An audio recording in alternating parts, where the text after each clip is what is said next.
It's time for Cricbuzz Live. We're back with a larger diet of cricket. We've had a few snacks as far as 5 T20 internationals are concerned. Now the plate is full. It's 50 overs aside. The Englishmen are donning a different jersey from the red. They've gone to the more traditional sky blue that we're used to seeing, and it promises to be an exciting 3 games. The venue's changed as well, of course, from Ahmedabad to Pune. And that is where we're going to have all 3 one-day internationals. Quick news off the toss at the very top. England once again have won the toss. As Owen Morgan cheekily said, it's a double-headed coin. All I have to do is call heads. I'll win the toss every single time. But whatever it is, India batting first, and Virat Kohli said that he would be happy to bat first, probably would have decided to bat first and asked the opposition to field first on, well, interesting observations on the outfield. We've got Michael Vaughan and Joy Bhattacharjya in studio. Michael, last time around when Virat sort of bravely said during the T20I series that he would have batted first, you weren't very impressed by it. This time around, he seemed more honest about it, and it's a different format. Yeah, I completely understand that. Sending the opposition into the field for 50 overs in the heat. Pitch looks fine. It looks true. Get a big score. We saw India play brilliantly in the last 2 T20s, batting first on a venue where chasing was the number 1 priority.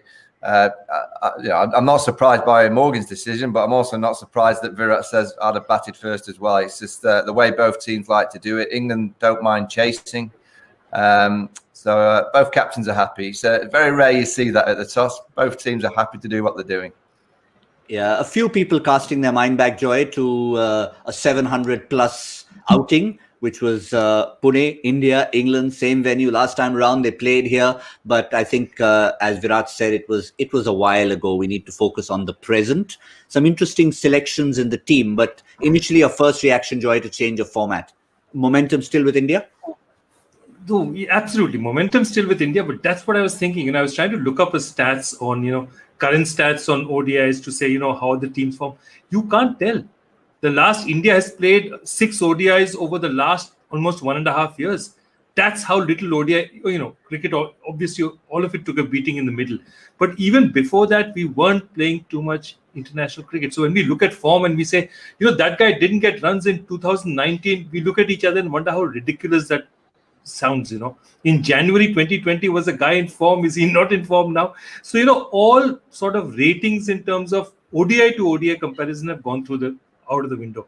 So we can just look at their T20 form, their Vijay Hazare form and say, okay, these guys are playing, they're good, they aren't. Because really, just take a look at that, how little have they played? And, it's been one of those years in which I think clearly post-2019, India's direction has been clearly towards the T20 World Cup. And that's how they've been playing. And England is very similar as well. Take a look at their stats. I mean, they also, after 19, haven't played much ODI cricket at all.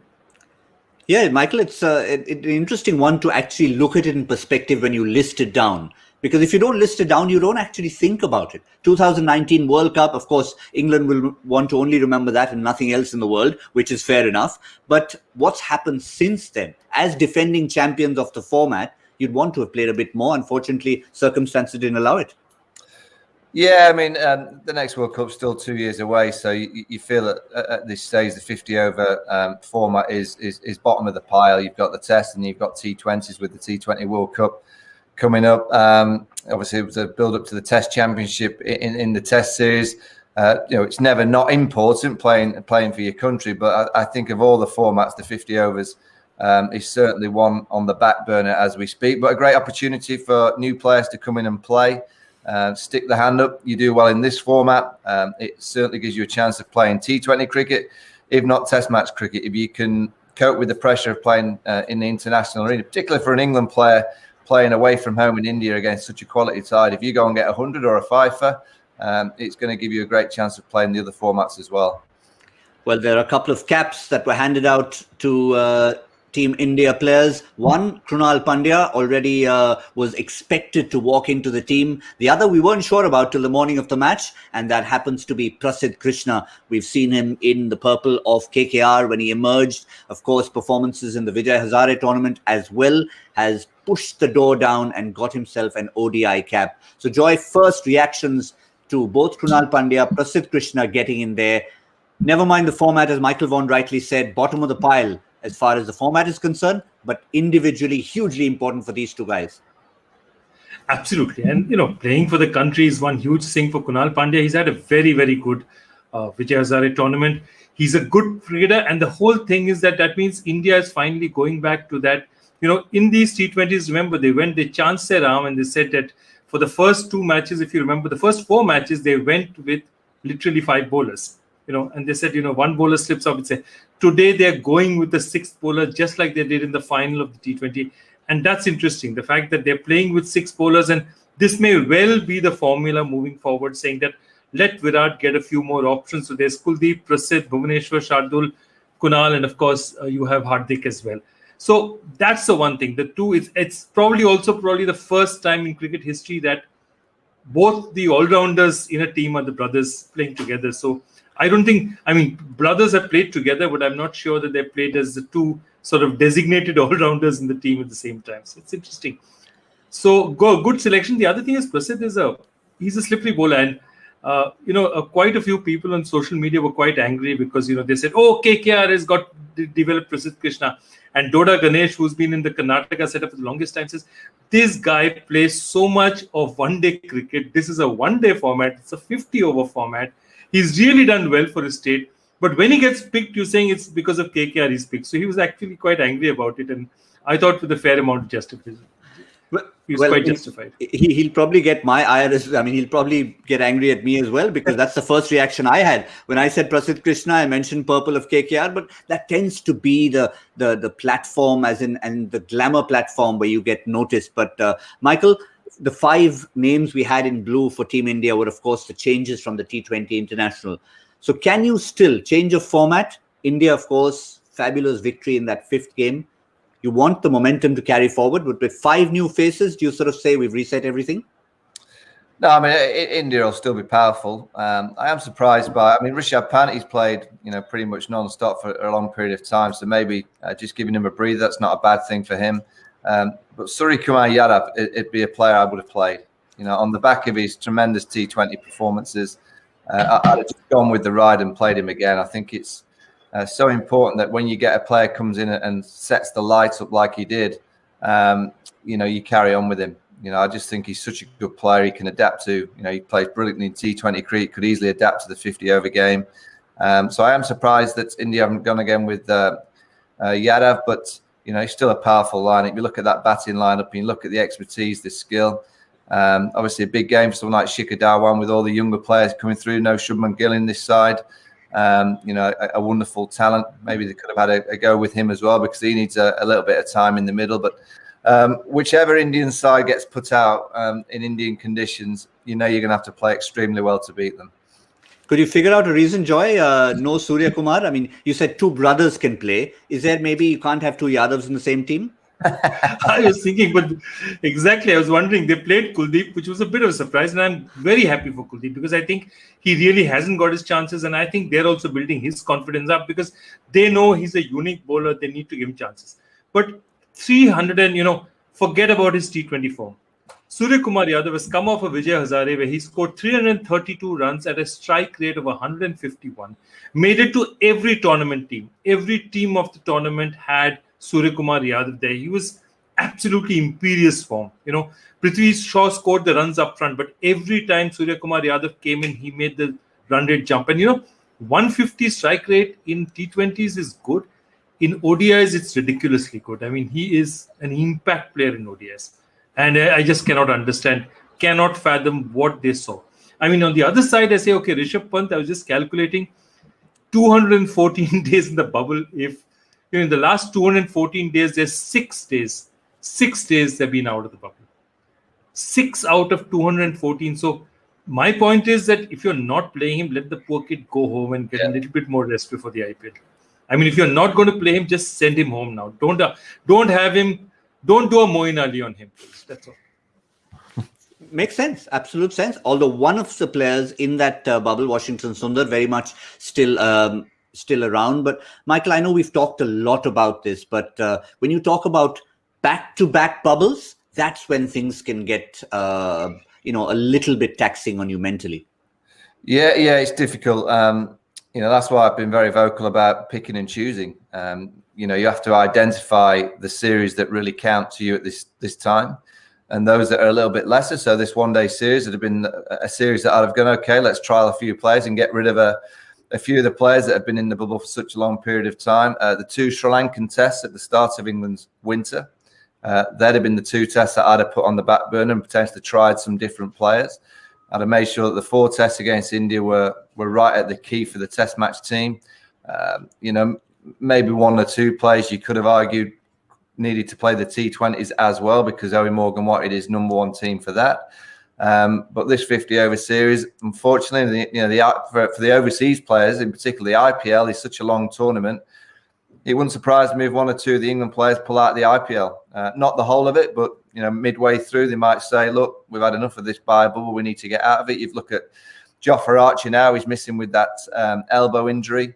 That needs rest. There's no time limit of how long that's going to take. So, again, it wouldn't surprise me at all if Jofra Archer misses the whole of the IPL. We'll have to wait and see. But players have to be true to themselves, and also the management have to be true to the players. So if a player is struggling, I don't think any management group around the world would be concerned if a player said, look, I'm struggling in this bubble, I need to get back. The problem with the bubbles is, in the UK, we're still in a bubble. So you go from the cricketing bubble to the bubble in your own house. So you have to decide what's the best bubble. Do you either want to be in a cricket hotel, talking cricket with a load of cricket mates, playing a bit of cricket, obviously, and practicing, or do you want to be back home in a bubble where you're just basically looking at your own 4 walls, going for a walk with the dog, and then coming back and doing exactly the same every day? Next week, we get released a little bit more on the 29th. So the bubbles will improve in the UK, but it's certainly not easy for the players. Yeah, that's a good point, actually, from England's bubble point of view. But one definite name that's come in from carrying the drinks in the T20 internationals, Moeen Ali, marches into this one-day side. 2 Currans will be in the side, like the 2 Pandyas for Team India. And Sam Billings also comes into that middle order. We were perhaps thinking of seeing him in that 50-20 international. He was around, but Sam Billings comes into that middle order as yet another wicket-keeping option, but Buttler will don the gloves. The big one missing, Joy, will be Jofra Archer for England, but an opportunity again for Tom Curran over 10 overs. Yeah, I think this is, again, even the England is exactly the same as, what Michael Vaughan describes India. These are very strong sides. These are all guys, both of these guys are teams where you have potentially 18, 20, 21, 22 players of almost the same quality who can slot in. And so, Tom Curran, Jofra, they'll miss Jofra, but they've got real quality in their attack and real quality in their batting. And then it's so interesting to see a batsman of the capacity of somebody like Jos Buttler, because now this is a format where Jos Buttler will slot in comfortably as a finisher, where he was, opening before this, he'll slot in comfortably as a finisher. They'll now have those right-handers that, Michael Vaughan, loves, covets in that England middle order. They've got him there. They've got Sam Billings returning. So it's a very, very good team. And, you see a team like this in a format England doesn't like, and you realize the depth England has. Michael, your first reaction, how close to the best ODI 11 is this, other than Jofra? Well, Joe Root as well. The glue, batting at number 3, he's been a mainstay, and one of the main reasons why England have been so successful, because they all just bat around him. But that batting line looks more balanced than the T20 batting line, because it's got better combinations. It's got right-hand, left-hand combinations all the way down. It's got 2 right-hand finishers in Buttler and Sam Billings. It's got Ben Stokes, Owen Morgan mixing it in as the powerful left-handers that they are. Be interested to see where Ben Stokes bat. Will it be Ben Stokes batting 3, or will it be the captain himself that puts himself to number 3? Obviously, that combination at the top of the order has been so powerful for England. Jason Roy and Johnny Bairstow. 6 bowling options, so they've got plenty of bowling options. I'm sure that'll get challenged on this kind of surface against this kind of Indian batting lineup. There'll probably be a stage today where Owen Morgan wants a 7th and an 8th bowling option, but that's the nature of the beast when you play in India. The team looks decent. They're a very, very strong white ball group. So as Joy mentioned, you miss Jofra Archer, of course you're going to miss him. You miss Joe Root, you're going to miss him, but the players that come in to replace are still of a high standard. Yeah, pretty much like India, and that's why you get to number 1 and 2 in the world. But one player who'll definitely be, no matter what the pedigree, what the class, he will be under pressure. We built up this entire pressure cooker cauldron for Shikhar Dhawan in the T20I series, and he did not use the opportunity he got. Joy, how big will be the pressure on him, no matter what he's done? I think it's not easy. And as Michael said, when you're a selector, you're looking at him, you're saying, okay, the World Cup is 2 years away. He's probably going to be 37, 38 years old, almost 38, 39 years old by the time the World Cup comes around. He's not a long-term prospect for us. So then he's there to essentially do a job for a couple of years. It's fair to say that his best playing days are behind him. He's still a wonderful and a dangerous cricketer. So he'll slot in here definitely. He's got to make a chance that he's capable of doing well for the T20 World Cup as well. But that test will be more during the IPL. So I'm looking at him, and his form has not been great of late. But you know what? This is the one time that you can look at ODI form, and it doesn't make much sense. Not because he's not doing particularly well, but because look at the spread. I mean, we're talking about 10 matches over some 18 odd months. And you can't really make out form when there's so little games in so long a time. So that's my problem with Shikhar. He does, obviously, he's not been the greatest of form.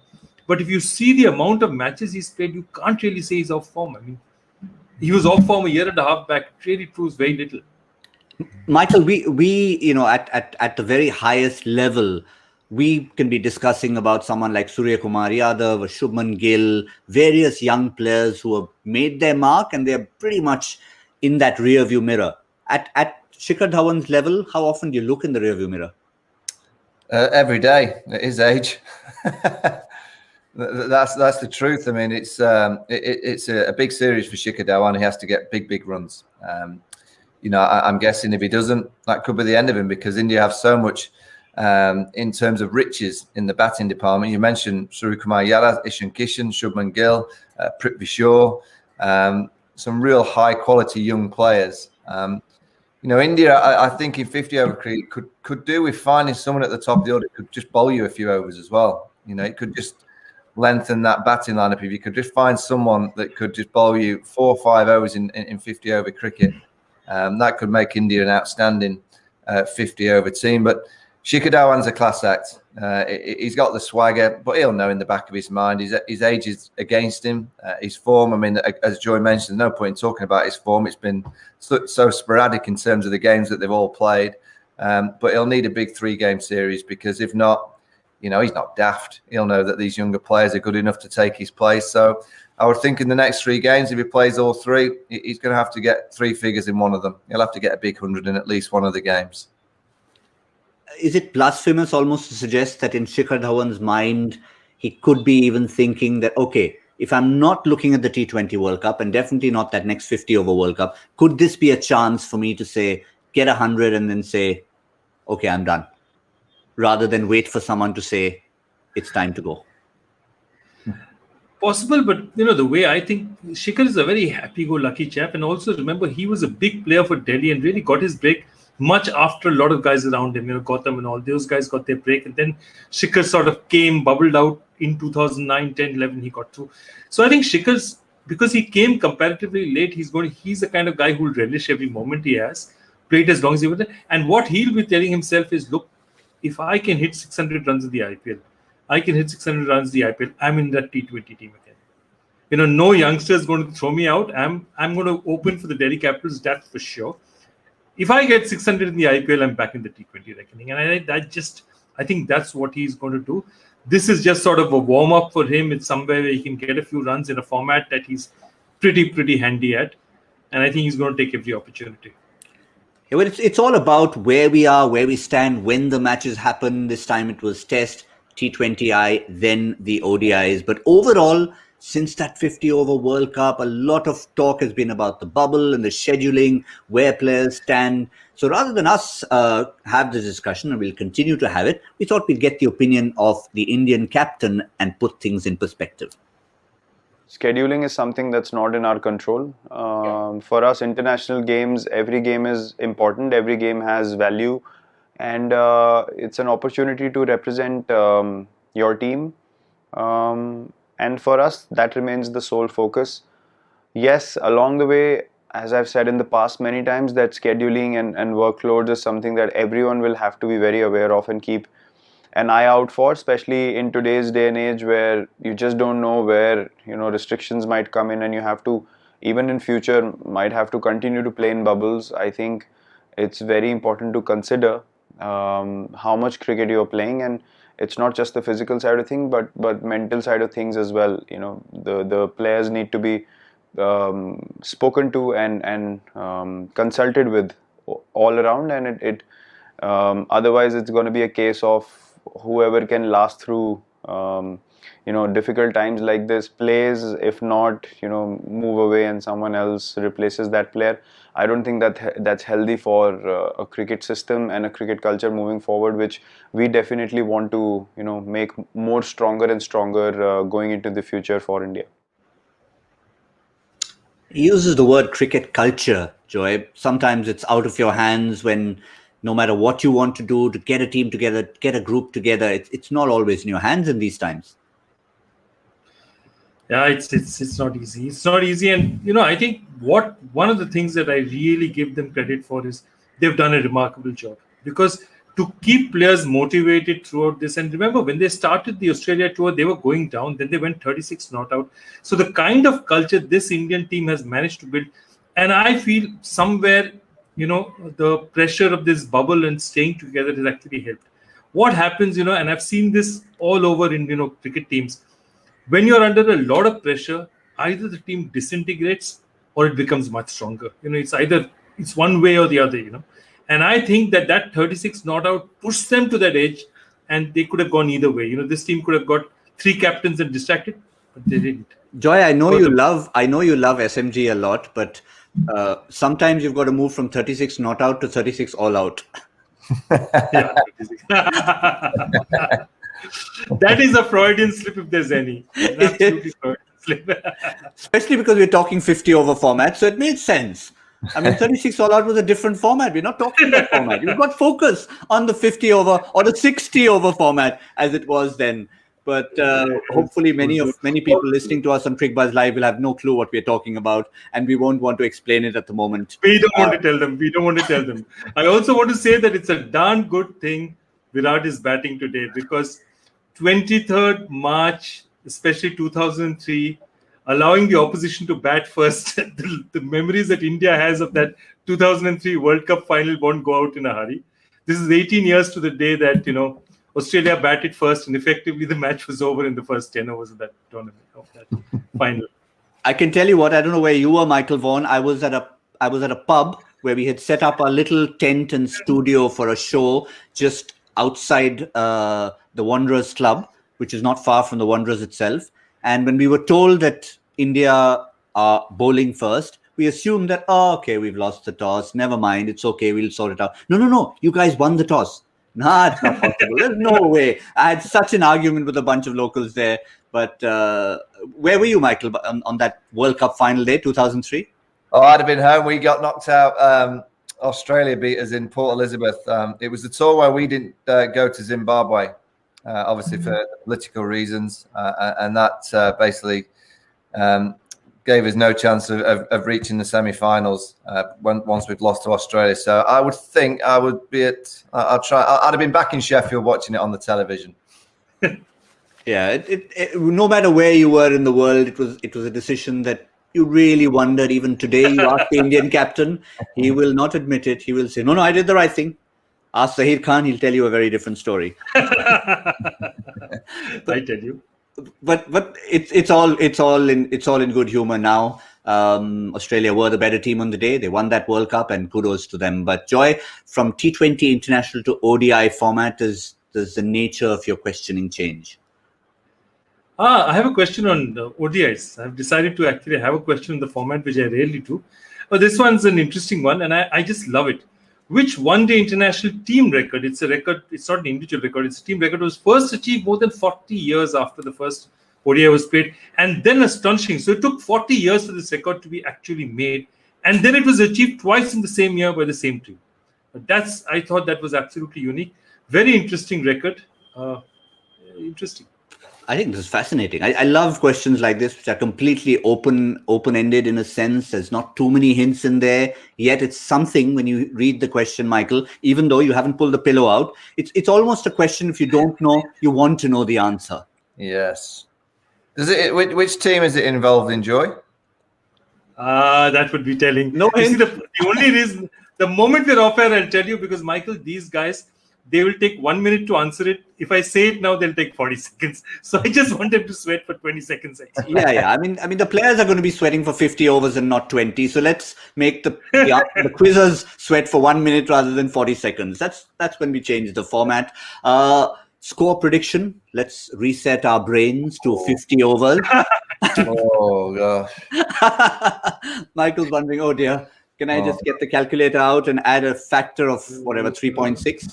But remember, the gap we've got is 15 runs. So 164 won't do anymore, Michael. No, I'm gonna double that. 328. Oh, well done. So you're sticking to a mathematical progression. 328, which seems pretty reasonable. 328. Probably a chaseable score. Yeah, I'm going to lowball. I'm going to go 290.